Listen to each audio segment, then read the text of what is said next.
in the Strait of Hormuz. 3 U.S. warships in the strait faced an intense Iranian assault today. U.S. Central Command says Iran fired cruise missiles and drones at U.S. flagged ships and U.S. Navy ships in the strait earlier. Iran is the clear aggressor, harassing civilian vessels, threatening mariners from every nation indiscriminately. 417 approaches to the Strait of Hormuz. Chief Petty Officer Daniel Mercer is suspended in black water beneath a rigid hull inflatable boat, breathing through a closed-circuit rig, one gloved hand pressed into cold silt. Above him, the Persian Gulf looks calm. Tankers move like slow cities. The navigation lights are steady. The sea is flat. In less than 60 seconds, everything he knows about routine mine hunting will be shattered. His dive light catches a smooth metal casing half buried on the seabed. No coral growth, no decay, fresh anchor scars. Then he sees the sensor cluster. Acoustic, magnetic, programmed, active. This is how a shipping crisis begins. The location is real. The stakes are real. The Strait of Hormuz narrows to a maritime choke point the entire world watches, because roughly a fifth of global seaborne oil traffic pushes through these waters. U.S. Fifth Fleet operates out of Bahrain across an area stretching from the Arabian Gulf to the Red Sea and Arabian Sea, guarding shipping lanes, escorting commerce, deterring escalation. Naval support activity Bahrain hums day and night. USS Louis B. Puller, the expeditionary sea base built for exactly this kind of ugly work, has mine warfare teams forward. Arleigh Burke-class destroyers rotate through the region. P-8A Poseidons patrol overhead. Unmanned systems scan below. Everything here exists for one reason. If somebody tries to turn the sea itself into a weapon, America must find it first. And that is exactly what this fictional scenario explores. Imagine you're here. Not in a studio. Not behind a screen. On the RHIB, chest vibrating from the diesel engine, salt spray on your face, staring down into water that could hide a weapon large enough to rip the spine out of a tanker. Around you are 12 sailors and EOD technicians. Behind you, hundreds of commercial mariners are moving through the Gulf on schedules measured in minutes and cargoes measured in billions. In front of you sits one mine. Maybe 2. Maybe 20. You don't know yet. That uncertainty is the real predator. Now shift perspective. Hours earlier, on the Iranian side of this fictional crisis, political pressure has been building. Sanctions are biting. Commanders are ordered to send a message without crossing the line into open conventional war. Their answer is classic asymmetric doctrine. Don't fight the U.S. Navy ship for ship. Don't challenge the carrier where it is strongest. Stalk the choke point. Poison the lane. Make insurers panic. Make captains hesitate. Make global markets feel the pressure before a single fleet action ever begins. Their plan is cold and disciplined. A small force of fast attack craft and covert support vessels slips into pre-selected corridors under darkness. They seed 24 smart bottom mines and moored influence mines in a staggered belt near a shipping approach east of the main transit route. These are not old drifting relics. In this scenario, they are equipped with ship counters, arming delays, and acoustic magnetic logic meant to ignore small patrol craft and wait for deep draft targets. The calculation is brutal. One damaged tanker, one blocked lane, one image of burning steel on morning news, and every boardroom from London to Singapore starts asking whether the Gulf is still safe. They believe they can succeed for 3 reasons. First, the sea floor is cluttered, noisy, and unforgiving. Second, mine warfare is slow, technical, exhausting work. Third, deniability lives underwater. A missile leaves a signature. A drone leaves a track. A mine just waits. Silent, patient, stalking. But there's a problem with their plan. They are thinking in an older model of war, where detection happens late and attribution happens even later. What they didn't account for is how integrated modern mine countermeasures have become. Unmanned surface vessels towing advanced sonars. Mk-18 Mod 2 Kingfish underwater drones mapping the bottom with ruthless precision. P-8A patrol aircraft correlating surface movement. Electronic surveillance monitoring unusual emissions. Fusion cells in Bahrain comparing maritime traffic patterns against known doctrine. And most dangerous of all for the attacker, once one live mine is physically confirmed, deniability starts dying by the second. At 3:41 local time, a Triton surveillance feed flags unusual nighttime movement from small craft near an island staging point. At 3:52, AP-8A updates the track picture and passes it to 5th Fleet analysts. At 4:08, a mine countermeasures unmanned surface vehicle towing sonar identifies 3 bottom contacts inconsistent with civilian debris. At 4:14, Kingfish gets a cleaner pass, cylindrical forms, correct dimensions, unnatural spacing. At 4:17, Mercer's light turns suspicion into proof. The word active changes everything. On Puller, the Tactical Operations Center goes from quiet concentration to controlled violence in less than 10 seconds. Alert tones, headsets snapping on, screens repopulate, grid references pushed to every station. A minefield warning flashes up the chain to 5th Fleet, NAVCENT, coalition partners, and commercial traffic managers. Nearby merchant traffic is ordered to alter course immediately. A destroyer on station pivots its radar sector toward the Iranian littoral. An MH-60S spins up. Another RHIB launches. You're there now, shoulder to shoulder with operators staring at sonar returns that could decide whether the next 12 hours are a cleanup operation or the opening chapter of regional war. And then the situation gets worse. At 4:23, the mine count jumps from 3 to 11. By 4:27, more passes suggest at least 19. This is not harassment. This is a belt. A deliberate, layered ambush zone designed to channel large vessels toward lethal pockets. Some mines are resting on the bottom. Others are moored at different depths to catch different hull profiles. Could you tell, at 40 feet below the surface, whether the next shadow is rock, wreckage, or a programmed kill mechanism waiting for a pressure signature? Mercer can. He tags, photographs, verifies. No wasted motion. Heart pounding. This is real. The first defensive ring forms under the waterline. Kingfish vehicles continue mapping. The MCM USV keeps towing sonar, widening the picture in single, disciplined arcs. EOD divers mark confirmed mines with acoustic transponders for later neutralization. Every pass matters because mine warfare is math. Overlap. Depth. Signature. Safe lane geometry. One error and a merchant captain dies without ever seeing the weapon that killed him. The second ring forms on the surface. Coalition patrol craft spread outward. Boarding teams are prepared. Fast boats suspected of mine laying are tracked, classified, and boxed by armed helicopters. Electronic warfare units begin recording every emission coming off the coast. The destroyer's Aegis system sweeps the horizon. Because once a mining operation is exposed, the attacker has two choices: run or cover the minefield with fire. At 4:31, they choose fire. 12 one-way attack drones rise from the coast in this fictional scenario, low and dirty, using terrain masking and clutter from commercial traffic. Seconds later, 6 fast attack craft break from concealment, sprinting toward the outer screen. Shore-based anti-ship missile batteries light up in brief bursts, then go dark. This is the cover. This is the distraction. If the Americans are forced back from the minefield, the lane stays poisoned. Tankers halt. Insurance rates spike. The world gets the message. What happens next is not chaos. It is training. An E-2D airborne early warning aircraft, already orbiting deeper in the battlespace, feeds the track file to the surface group. F divided by a -18E Super Hornets from a carrier in the Arabian Sea are redirected. On the destroyer, SM-2 and ESSM launch baskets are prepared. CRAM goes live.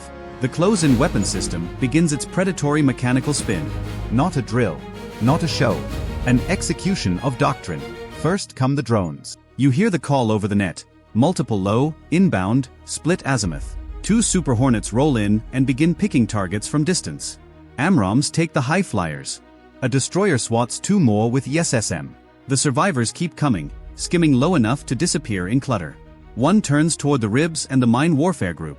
CRAM answers with a white flash. The drone vanishes into fragments and spray.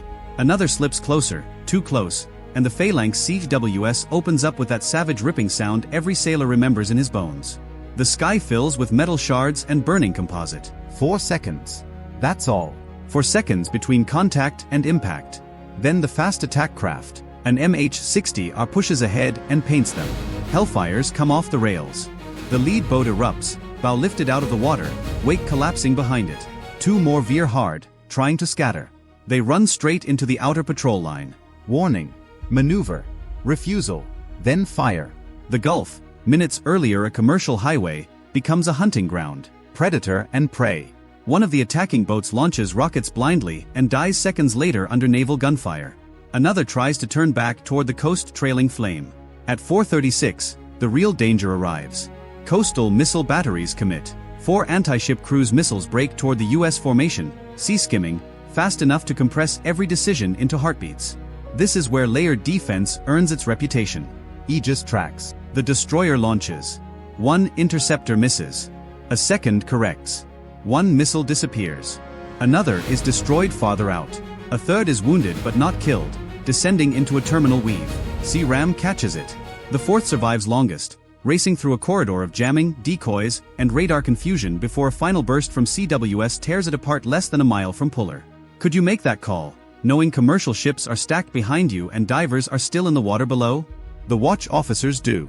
There is no room for drama inside the operations center now. Only procedure. Only timing. Only numbers. And the numbers keep changing. By 440, mapped mines, 23.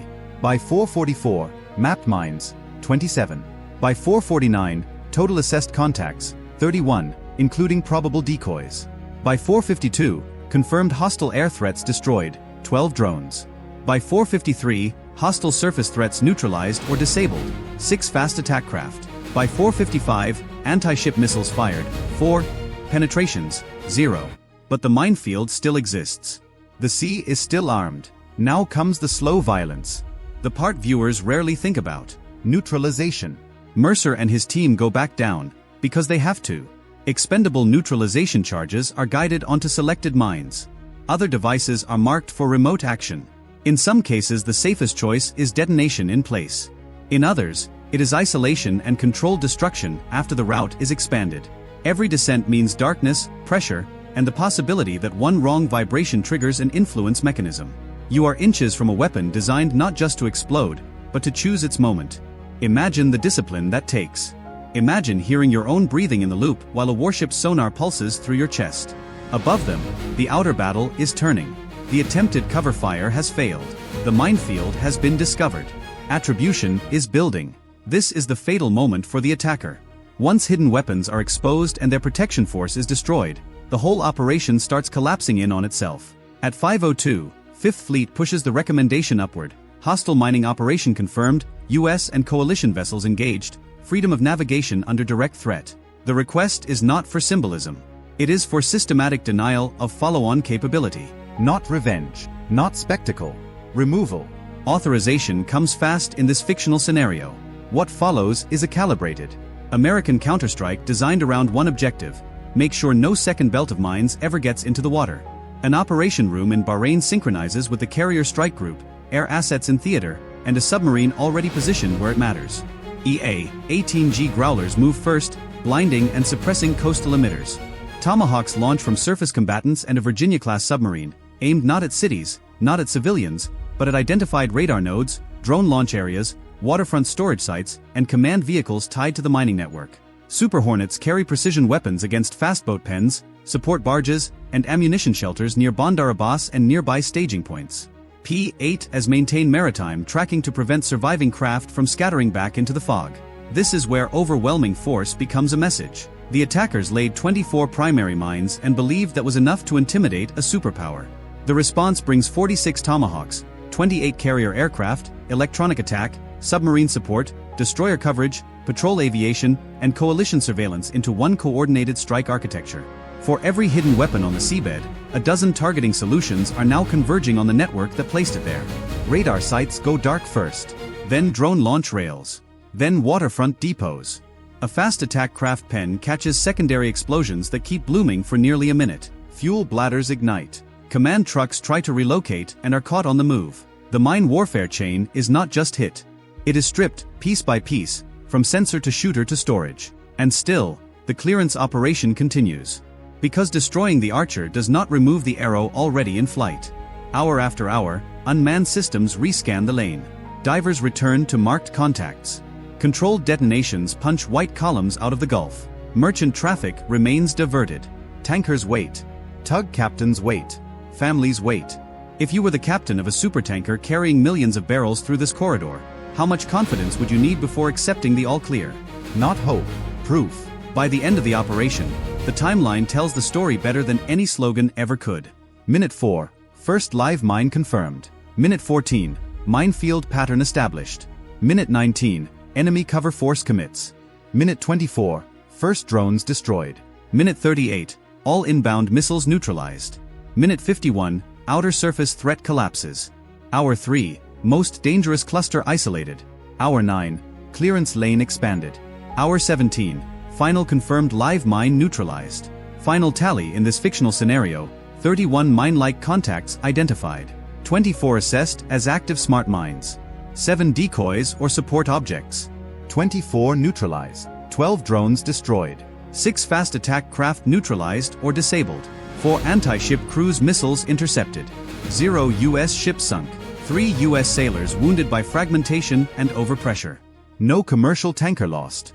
On the opposing side, multiple launch points, storage nodes, boat facilities, and command elements are rendered combat ineffective. 17 hours. Less than a day. Less time than a normal transoceanic shift rotation. And in that window, the difference between a global shipping panic and a failed coercion campaign came down to detection, discipline, and information dominance. That is the lesson. Modern naval war is no longer only about who has the biggest ship or the longest missile. It is about who sees first, classifies first, connects systems faster, and acts with enough precision to collapse the enemy's plan before the world even understands how close it came to disaster. Mines are cheap. Clearing them is not. Hiding them is easy. Surviving the response is not. The side that treated the Gulf like a stalking ground for prey learned that once the network is exposed, the hunter can become the hunted very quickly. And there's another lesson here, maybe the hardest one. The most important moment in this entire scenario was not the Tomahawk launch. Not the dogfight. Not the explosions on shore. It was one diver in dark water recognizing that a shape in the mud was wrong. One human being, trained enough to know the difference between clutter and catastrophe. Technology matters. Data matters. But in the final second, somebody still has to look into the black and say, that's live. How does this change your view of modern warfare? Share your take. Subscribe to join the discussion.